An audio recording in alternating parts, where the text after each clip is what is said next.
As a group, we are here in this IAA so far. Among this, we have all the group companies, the QH Talbros, gaskets, forgings, and the rubber division. However, as a standalone question for QH Talbros, we are having an experience of almost 38 years in India, and we are among the leading steering and suspension part suppliers to all Indian OEMs in India across the board, be it the agri, be it the commercial segment, be it the passenger car segment. Everywhere we have a dominating presence. We have during this period, last 15-20 years, explored opportunities outside India, and currently we have a very good exposure on the off-highway vehicles, which is basically agri and construction driven. So there the requirement of the parts as compared to those in India in terms of horsepower, in terms of power, is not something which we see in India as of now yet. So there we have established ourselves as a very dominant Indian supplier in the European and American landscape, basically for our customers. So we have showcased some of those parts here also. At the same time, when you think of the commercial vehicles, in the commercial vehicles, we are a dominant player in India, like Leyland, Tata, Daimler, Volvo, Asst, everywhere. So, right from the 16 ton onwards to 50 ton, 60 ton, our presence is everywhere. At the same time, there is some kind of an additional shift required for the heavy vehicles in Europe and America. So we have made inroads into some of the companies in America, and at the same time this show where we are participating now, it offers us a very big opportunity or a window to showcase ourselves, what we do all over the world, and that gives us a very unique position to expose ourselves to almost everybody who are all here, like the DAF, like Ford, like Mercedes-Benz and everyone, because we are dealing in some way or other with these people, directly or indirectly, already in India also, through their India office. Some developments are going on, some negotiations are going on, some preliminary studies are going on. So this all the more gives us a few key people. If from these manufacturers they are able to visit us here and see for themselves what we are showcased or displayed, so it offers a third dimension to the entire thing. So that is the objective of, we don't see any immediate results coming out of it, but definitely we feel we will be able to establish some contacts which we can pursue and make it happen in the coming years. That's how it's planned. So the exhibition is always not a waste, it is always a window to new horizons.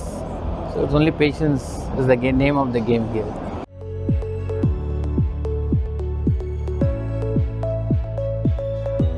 So, technology-wise, we specifically, just like my colleague was adding, we are the masters of these products, and almost all the segments, starting from the passenger vehicles and the commercial segments. So, we specifically in this exhibition, so the new technology that we are adding is the type of steering and suspension parts, like the tie rods, the tow bars, the stab links, and these are it's not a standard metallurgy that we are using. It's a kind of, as per the customer requirement, we design our own parts, with the simulation and with the requirements that they have given to us. So this kind of from the design to the development till the complete production, so that's the complete, I would say, technical or the technological benchmark that QH Talbros is having, which actually provides an edge to us as compared to our competitors.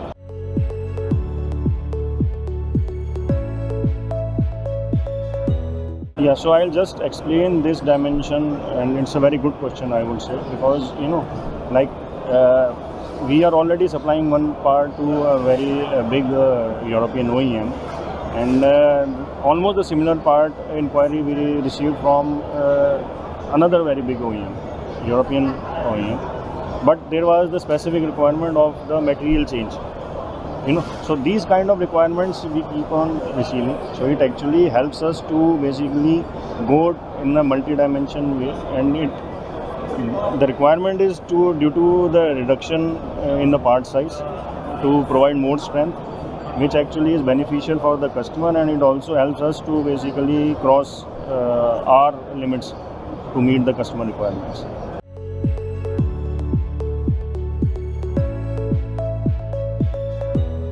It is a category of vehicles. That is where India, we still have, there is a gap.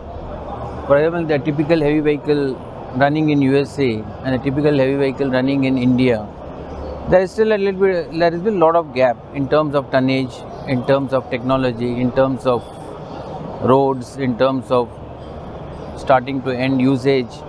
So those things, when they come, we are still, I think Tata, Leyland, they are working towards them with the new trucks that they are continuously going on introducing. Somewhere the gap is getting narrowed, but still there is a long way to go to completely say apple to apple the same parts will be required in India. Like you say, for example, if you take the tractor industry, we are still in the 60 horsepower, 70 horsepower tractors, whereas for the international tractors, the current tractor horsepower would be 140 HP, 150 HP, 160 HP, larger farms, huge owner driven, huge acreage of the farmer goes on his own throughout the day.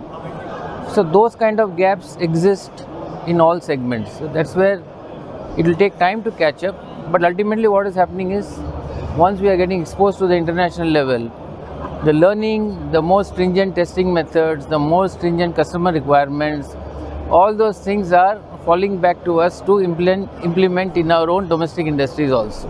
That is where the real lesson is all about, as far as the domestic and international comparison is. In the long run, by the time these things come into India, we will be more than well prepared to be there in the front instead of trying to learn at that time. So that's a big learning curve where at one stage we are in the practical situation, and at the one stage we are well prepared for the future. That's how it's happening.